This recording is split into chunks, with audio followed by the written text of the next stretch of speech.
छत्तीसगढ़ सामान्य अध्ययन से संबंधित 10 प्रश्नों पर रोज हम डिस्कशन करते हैं, जो कि सीजीपीएससी और सीजी व्यापम के परीक्षाओं के लिए बहुत ज़्यादा इंपॉर्टेंट हो सकता है। सीधे हम लोग क्वेश्चंस पर चलते हैं। तो आज का पहला क्वेश्चन है, रावघाट में किस खनिज का उत्खनन किया जाता है? रावघाट कहाँ पर है भाई? ये कांकेर जिले में है, ध्यान रखना, कांकेर जिले में है रावघाट। यहाँ से जो है लौह अयस्क का उत्खनन किया जाता है। वर्तमान समय में जो बालोद जिले का जो दलीराजहरा है ना, जहाँ से पहले लौह अयस्क का उत्खनन किया जाता था और भिलाई स्टील प्लांट को भेजा जाता था, तो वहाँ पर जो है लौह अयस्क के जो भंडार हैं वो समाप्त हो गए। तो अब जो है रावघाट से लौह अयस्क का खनन करके उसको भिलाई स्टील प्लांट में भेजा जा रहा है। और रावघाट से लौह अयस्क भिलाई स्टील प्लांट तक सुगमता से पहुंच सके, इसके लिए दलीराजहरा से रावघाट तक रेलवे लाइन भी बिछाया जा चुका है। तो ध्यान रखेंगे इन चीजों को भी। बढ़ते हैं अगले क्वेश्चन की तरफ। अगला क्वेश्चन दिया हुआ है, निम्न कथनों पर विचार करने को बोल रहा है, तो देख लेते हैं। पहला कथन दिया हुआ है, बिंबाजी भोसले ने रतनपुर में मस्जिद का निर्माण करवाया था। बिल्कुल सही है, बिंबाजी भोसले हमारे छत्तीसगढ़ में पहले मस्जिद बनाने वाले व्यक्ति थे। अगला क्वेश्चन है, व्यंकोजी भोसले ने सूबा शासन की शुरुआत की। जी हाँ, ये भी बिल्कुल सही है, क्योंकि ये खुद छत्तीसगढ़ नहीं आना चाहते थे। अगला दिया है, रघुजी तृतीय ने सती प्रथा पर प्रतिबंध लगाया। ये भी सही है। ये वाला चीज जो है ना, रघुजी तृतीय ने सती प्रथा पर प्रतिबंध लगाया, इंपॉर्टेंट हो सकता है, ध्यान रखना, क्योंकि मेरे ख्याल से अभी तक ये जो है ना कहीं पर पूछा नहीं गया है, लेकिन ये जो है ना फैक्ट है, पूछा जा सकता है। ये 1831 में पूरे नागपुर क्षेत्र में इन्होंने, मतलब इनका जो नागपुर का जो साम्राज्य था ना, जिसमें हमारा छत्तीसगढ़ आता था, तो उसमें इन्होंने सती प्रथा पर प्रतिबंध लगा दिया। क्योंकि इससे कुछ वर्ष पहले जो कलकत्ता के जो बंगाल के जो गवर्नर जनरल थे लॉर्ड विलियम बेंटिक, उसने जो है बंगाल में सती प्रथा को प्रतिबंधित कर दिया था ना, राजा राम मोहन राय से प्रभावित होकर के। तो उसके बाद फिर अंग्रेजों ने बोला, उनका जहां जहां भी उनका नियंत्रण स्थापित था जिन जिन राज्यों पर, वहां के राजाओं पर दबाव बनाया कि तुम भी जो है अपने राज्यों में सती प्रथा को प्रतिबंधित करो। तो हमारे छत्तीसगढ़ उस समय नागपुर के भोसला शासकों के अधीन था, रघुजी तृतीय के अधीन था। तो रघुजी तृतीय ने छत्तीसगढ़ सहित संपूर्ण भोसला साम्राज्य में सती प्रथा पर प्रतिबंध लगाया था 1831 में। इंपॉर्टेंट हो सकता है, ध्यान रखना। ये तो पूछा गया है कि छत्तीसगढ़ में पहले मस्जिद का निर्माण किसने करवाया? बिंबाजी भोसले ने, अपने सैनिकों के लिए। तो यहां पर तीनों कथन सही है। तो 1 2 3 यहां सही होंगे, मतलब कि उपरोक्त सभी कथन सही है। द इसका उत्तर होगा। अगला क्वेश्चन है, बस्तर दशहरा का आरंभ किस देवी के आराधना से होता है? तो भाई बस्तर दशहरा जो कि 75 दिनों तक मनाया जाता है ना, ये आश्विन मास में मनाया जाता है प्रमुखतः। वैसे तो ये कब श्रावण मास से शुरू हो चुका होता है, श्रावण अमावस्या से शुरू हो चुका होता है, लेकिन जो प्रमुख कार्यक्रम है वो आश्विन मास में मनाया जाता है। तो किस देवी के आराधना से यह प्रारंभ होता है? तो काछिन देवी, काछिन देवी के आराधना से यह पर्व मनाया जाना आरंभ होता है। जब काछिन देवी अनुमति देती है, उसी के बाद यह पर्व आरंभ होता है। अगला क्वेश्चन है, सुमेलित करने को बोल रहा है। एक तरफ शिव मंदिर दिया हुआ है, दूसरे तरफ जिला दिया हुआ है। तो हमारे छत्तीसगढ़ में बहुत सारे शिव मंदिर, बहुत सारे विष्णु मंदिर, गणेश मंदिर है। तो कभी कभी इस तरह की चीजें पूछ लिया जाता है। तो देखिएगा, देव बलौदा का जो शिव मंदिर है ये दुर्ग जिले में है। सबके आगे शिव मंदिर जुड़ेगा। देव बलौदा का शिव मंदिर दुर्ग जिले में, मतलब कि ए का है 3, इधर लिखते जाते हैं, 1 का 3। आप भी ना इस तरह के जो क्वेश्चन होते हैं उनको ऐसे साइड में लिखते जाइएगा, या फिर जो ऑप्शन दिए हुए होते हैं ना उसमें आप टिक कर सकते हो। वैसे आप में से काफी सारे बच्चे बोलते हैं कि आप इस तरह के क्वेश्चन करते हो, तो ऑप्शन जो कूट है उसको साथ में दिया करिएगा। तो मैं कोशिश करता हूं, लेकिन थोड़ा सा बिगड़ जाता है, ध्यान से उतर जाता है। तो ये कूट आप लोग देख लीजिएगा, उसके बाद इसका सॉल्व करने की कोशिश करिएगा।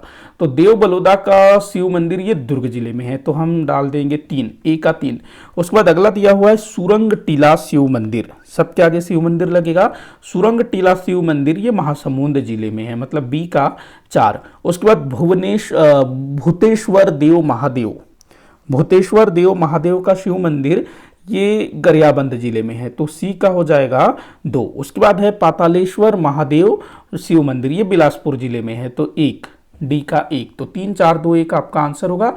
3 4 2 1 ये आपका उत्तर होगा। तो इस तरह के क्वेश्चन भी बनते हैं। तो ये जो शिव मंदिर है ना उतने ज़्यादा फेमस नहीं है, लेकिन कभी कभी इस तरह की चीज़ें भी पूछ ली जाती है। अगला क्वेश्चन है छत्तीसगढ़ के किस स्थान पर राम जी की 51 फीट की प्रतिमा स्थापित की जा रही है। तो ये करंट से संबंधित क्वेश्चन हो सकता है। चंद्रखुरी जो राम जी की माता थी ना, माता कौशल्या, उनका ये यहाँ पर मंदिर है, माता कौशल्या जी का मंदिर है जो कि रायपुर में है चंद्रखुरी, और ये दुनिया में एकमात्र मंदिर है माता कौशल्या से संबंधित। तो यहीं पर जो है प्रभु श्री रामचंद्र जी की 51 फीट ऊंची प्रतिमा स्थापित की जा रही है। अगला क्वेश्चन है निम्न में से कौन नागवंशी राजा और हैहय वंशी राजकुमारी के विवाह स्मारक के रूप में जाना जाता है। तो देखिएगा नागवंशी राजा बोल रहा है और हैहय वंशी राजकुमारी। तो हमारे छत्तीसगढ़ में नागवंशी, दो प्रकार के नागवंशी थे ना, एक बस्तर के छिंदक नागवंशी और दूसरे थे कवर्धा के फणी नागवंशी। और ये जो हैहय वंशी दिया हुआ है ये कलचुरियों को बोला जाता था, कलचुरियों को जो है हैहय वंशी भी बोला जाता था। तो आपको बताना है कि नागवंश के किसी शासक और कलचुरी राजकुमारी का विवाह से संबंधित स्मारक कौन सा है। तो ये है मड़वा महल, जो कवर्धा जिले में है, भोरमदेव मंदिर के आसपास स्थित है मड़वा महल। देखिएगा यहाँ पर जो नागवंशी राजा का जिक्र हुआ है वो है फणी नागवंशी शासक, फणी नागवंशी शासक, शासक का नाम था रामचंद्र देव, रामचंद्र देव। और जो कलचुरी राजकुमारी थी जिनसे इनका विवाह हुआ उनका नाम शायद, मैं इसमें शायद लगा रहा हूं, माफी चाहूंगा, चंद्रिका था, राजकुमारी चंद्रिका। आप लोग इसको करेक्ट करिएगा, राजकुमारी चंद्रिका मेरे ख्याल से, इसको आप लोग करेक्ट करिएगा। तो रामचंद्र देव और हैहय वंशी राजकुमारी चंद्रिका, इन दोनों का विवाह हुआ था। दरअसल हुआ ये था कि जो कलचुरी शासक थे राजकुमारी चंद्रिका के पिता वगैरह, वो लोग तैयार नहीं थे। तो रामचंद्र देव जो कि इस राजकुमारी को प्रेम करते रहे होंगे, तो एक तरह से भागकर इन्होंने विवाह किया था। और इस विवाह के लिए राजा रामचंद्र देव ने मड़वा महल का निर्माण करवाया। ध्यान रखना, ये जो महल है इसका निर्माण विशेष करके विवाह के लिए ही बनाया गया था। मड़वा का मतलब हमारे छत्तीसगढ़ में विवाह होता है। अगला क्वेश्चन हम देखते हैं पंडवानी के संबंध में कौन से कथन सही हैं। तो देखते हैं भाई, पंडवानी का शाब्दिक अर्थ पांडव वाणी होता है, तो बिल्कुल सही है पांडव वाणी। देखो पंडवानी, पंडवानी, पंड मतलब पांडव, वाणी मतलब वाणी, पांडव वाणी।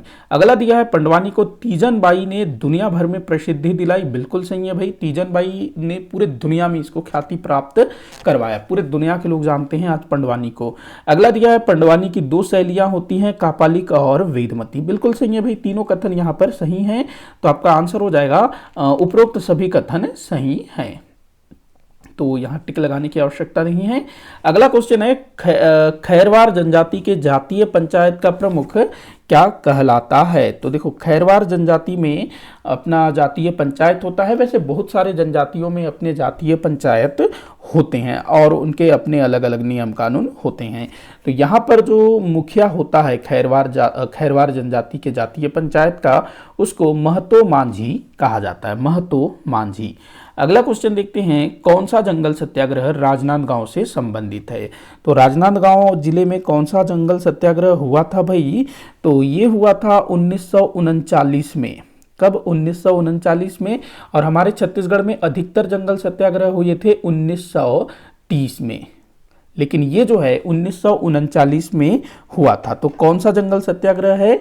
बदराटोला जंगल सत्याग्रह।